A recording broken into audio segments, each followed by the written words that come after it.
Welcome to 15 Minutes On, and today it's 15 minutes on vineyard practices. Today we're going to look at some viticultural practices that not only improve the individual vineyard site health, but also improve ripeness, fruit quality, and will be the answer to mitigating and managing climate change in the long term. First up, to discuss biodynamics in the Barossa Valley, we have Troy Kalleske. Troy. Hello, Troy. G'day, Mark. Thanks for having me. Great to have you here. I'll give a little bit of background on Troy's family. From 1853, his family has been growing grapes and for the most part selling fruit. But from 1853 to 2002, they were selling fruit that was being made into all manner of fantastic wines through Barossa. But from 2002 onwards, Troy stepped up and said, "That's it.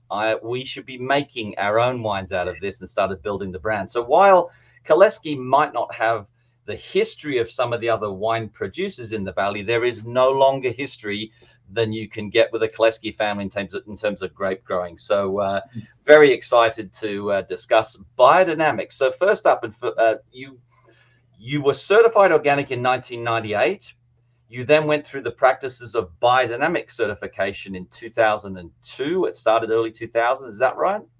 That's right. I guess going back a step, basically in the late 80s, 90s, my parents got into, who managed all the farm, the vineyard side of things, got into sort of natural biological agriculture, and then decided to get the property certified organic back in 1998.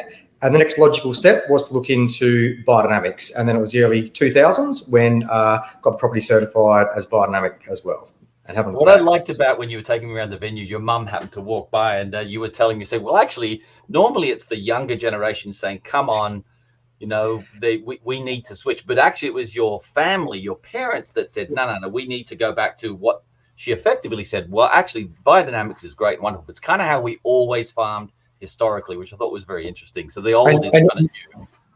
Yeah, no, and you're spot on, Mark. So basically, back in the mid-late 90s when I was going through university, in that my entire 4-year degree, we had one hour lecture on organics, right? And so, they were promoting chemicals, et cetera, et cetera. And so, at uni, you think, oh, they're all pretty easy and whatever. So I would have some discussions, we'll say, or hearty conversations with Dad. I said, why are you making it sort of so more difficult for yourself going down this organic path and not using these chemicals? What's wrong with them? And then when I started reading some of Dad's journals and books and so forth, and it's like, Dad's got it right, Dad and Mum got it right, the way they're doing things.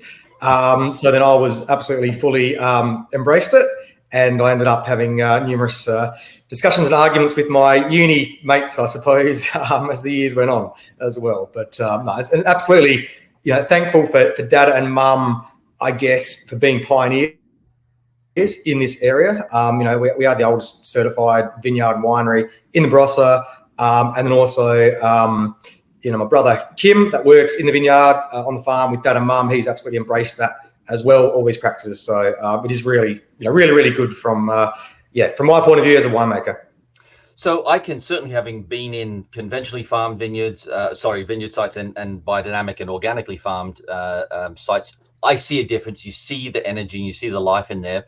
But ultimately, aside from which we know the health benefits for the vineyard site, we're not going to sort of delve into necessarily the practices. But what are you seeing in terms of just sort of fruit quality and then by extension, wine quality? What are you seeing that changed over those years? Yeah. Or did you see anything? Absolutely. Yeah. No, look, I think you definitely, I guess with biodynamics, you absolutely you get such a healthy soil that's teeming with life and energy. And then if you've got the healthy soil with the microbes, earthworms, organic matter, et cetera, good carbon in the soil, then the vines themselves are naturally very healthy, robust, resilient. They just produce a really naturally flavoursome, balanced crop load. So you've got pristine, flavoursome grapes coming into the winery. So then when that's made into wine, we just find that we have these beautifully balanced, energetic, lively wines. Still full flavour where we are here in the Barossa, but they just have this lovely drive and inherent harmony and balance about them, which I think is all about the way it's farmed. So it means that in terms of the winery, I can be very traditional and minimalist in the winery, I suppose. So rely on, wild yeast fermentations, no enzymes and tannins and additives and things like that. So, so ultimately, that it is, I think, a better, more wholesome product in the end, in the bottle, a better quality overall. So, it's great for the consumer as well. Well, proof is in the pudding, and I've always enjoyed your wines, and it was great to be able to try some wines I don't necessarily see over here where I live, because you have some fantastic sort of classic and very sort of I guess traditional wines, but you've also got the Petnat Grenache we tried. You've got a series of skin contact wines, and it was really exciting. But no, it's lovely to see, and really appreciate your insight on that conversion to biodynamics and the change you've seen in the vineyard. Thanks, Troy. Really appreciate it. No worries. Thanks a lot, Mark. Cheers. Great to get Troy's perspective on his family's conversion to organics and then ultimately biodynamics. Now, the Angove family has been farming grapes since 1886, started off in the Adelaide Hills, now have significant acreage in McLaren Vale and in the Riverland. And here to discuss the economic realities of actually converting farming land on that scale is fifth generation Angove family member and viticulturist, Sophie Angove. Sophie. Hello. Good morning. How are you? I'm great. Good to see you. Okay, so when I met with you a few months ago in McLaren Vale, we had a good discussion about sort of the economic realities of converting. So I'd maybe take us through, number one, the decision to start converting some significant acreage up in the Riverland, because McLaren Vale you'd already done, but actually going through the process of proper organic certification up in the Riverland. So talk me through that, because it's not a cheap process. So what made you first decide that, and then let's talk about how much more expensive it is?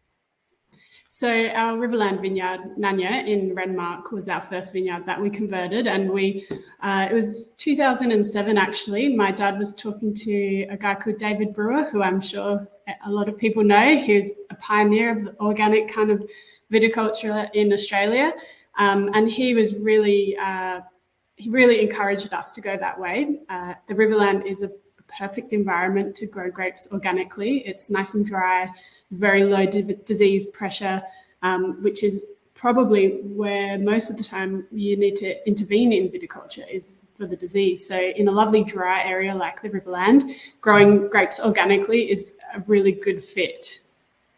Yeah, I think that's an interesting point, is that there's almost, not that there's no excuse, because there are reasons, but with that sort of relatively benign climate, like you say, there's no reason to not go ahead and do that. No. Obviously, the cost is significant initially, and we started with quite a staggered approach. So we started with a small little area. It was about 40 hectares.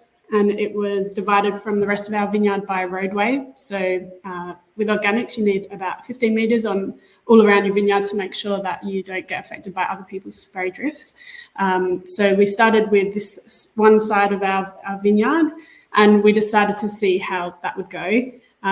It was a difficult 3 years, so it takes 3 years to be converted. It was a really big learning step for all of us. The amount of time you have to spend in your vineyard when it's organic is quite significant. So there's a lot of hand weeding. There's a lot of just everything you do is by hand, really. You don't have the option to fall back on chemicals. You need to be proactive, and you need to get in there before things become a huge issue. Okay, so you when you did the conversion, there was quite a significant drop in production, I think you said to me when I was chatting with you. So there's that economics too. So you're dropping in production until it comes back into form. So talk about that. We definitely saw a drop in yield, and we have seen that across all of our vineyards, which we've converted to organics.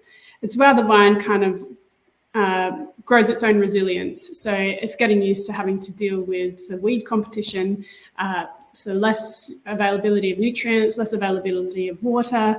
And while it gets its roots a little bit deeper into the soil, so it can access all of those things itself away from some of the weeds. And it's also probably part in part is our management, so working out what we need to do to make the vines happy.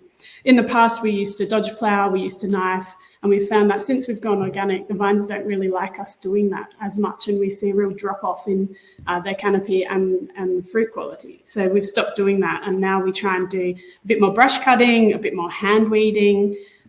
It's all a little bit more expensive, but you kind of have to do that. You have to work with the vine to make it that's produce. Interesting to see the adaptation of the vines. That's actually probably a wonderful sign. Overall, what would you say your the costs of the inputs or the cost for running an organic vineyard now, even if you just say as a percentage, how much more expensive would it be? Yeah, depending on season, it's between 20 and 50% more expensive.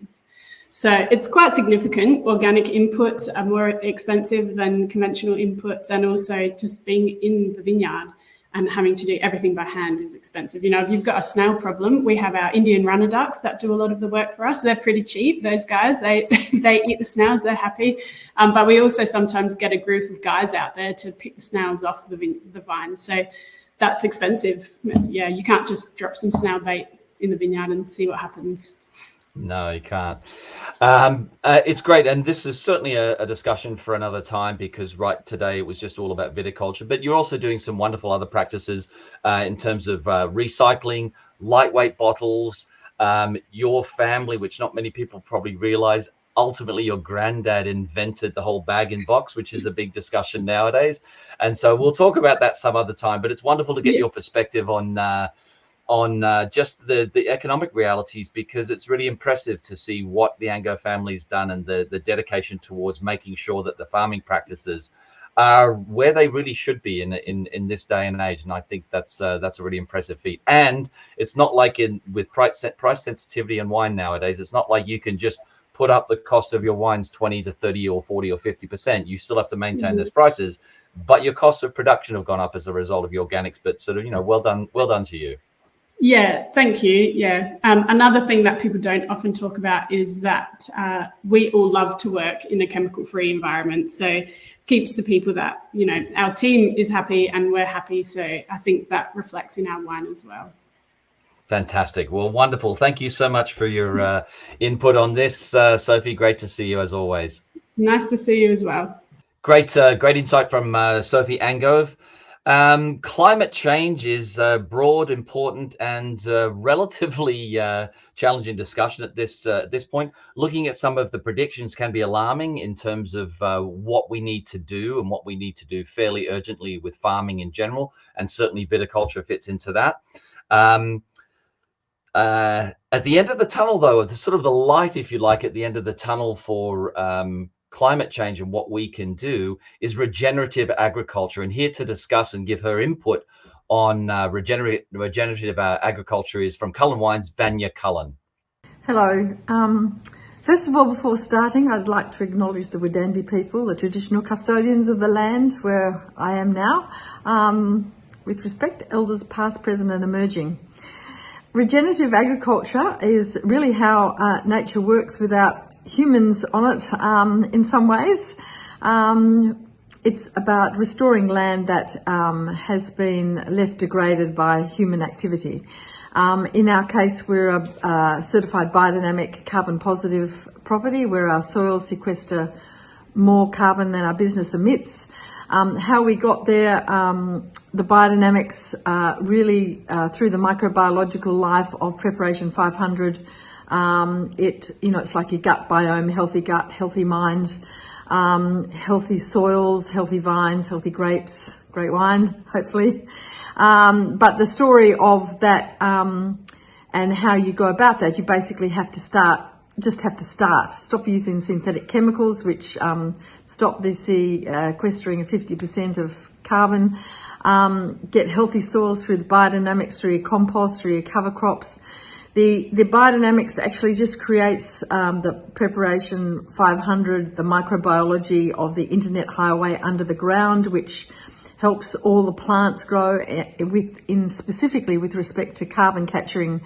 It's the multi-species cover crop which we slash, and then because of the microbiology in the soil, it is degraded and goes into the soil and stays there. It doesn't blow off as carbon dioxide into the atmosphere as it would where the soil's not in good condition.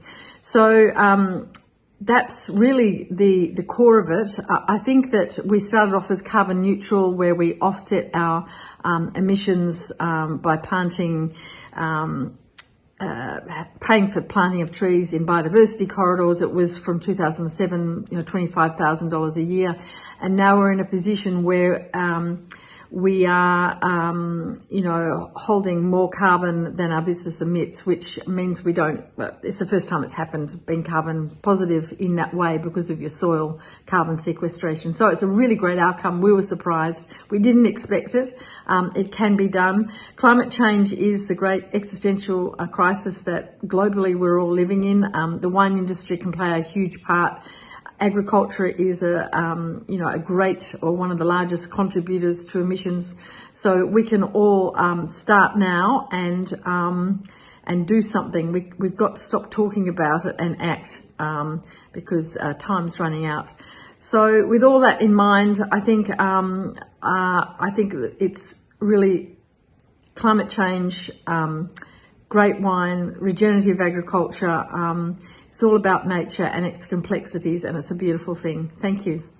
Great stuff from Vanya, and wonderful way to tie everything together. What we do with our land is very important, and how we treat it and how we restore it. Less chemical inputs, restoring the health and vitality and diversity. One of the challenges with viticulture is it's monoculture, and you have to create diversity, and that's what these discussions are all about with biodynamics and organics. So fantastic stuff. With the holidays upon us, next month, 15 minutes will be on fortified wines. Thanks for tuning in. We'll see you then.